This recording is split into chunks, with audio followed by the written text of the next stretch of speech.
आता इंधनाचा तुटवडा आणि गॅस दरवाढ याच्यामुळे नाशिकच्या सुप्रसिद्ध मिसळीला सुद्धा आता महागाईचा तडका किंवा महागाईची फोडणी लागलेली आहे आणि मिसळीच्या दरात 10 ते 15 रुपयांची वाढ झाली आहे। सर्वसामान्य आणि मिसळप्रेमींवरती आर्थिक भार नको म्हणून कमीत कमी दरवाढ केल्याचं मिसळ विक्रेत्यांचं म्हणणं आहे।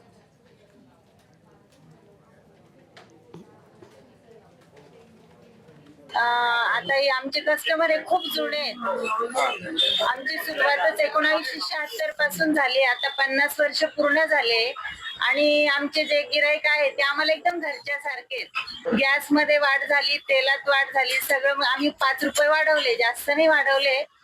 तर आता बघू जर याच्यात जर काही झालं नाही, बाकीचे भाव वगैरे गॅसचे भाव जर वाढले नाही तर आम्ही एवढंच ठेवणार। जर भाव वाढ झाली बघू, भविष्यात आम्हाला काही भाव वाढ करावी लागते, आम्ही जास्त नाही वाढवणार, ग्राहकांकडे बघून 5-10 रुपये वाढू।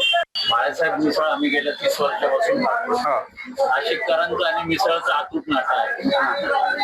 सिलेंडर दरवाढीमुळे 5-10 रुपये जरी पर प्लेट मागे जरी वाढले तरी आमचं मिसळ खाण्याचं सुटणार नाही।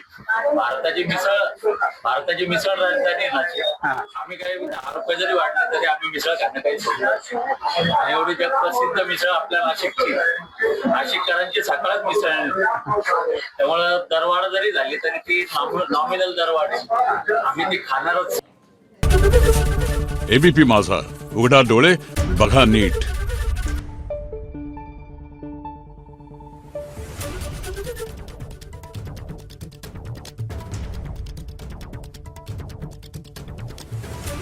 Thank you.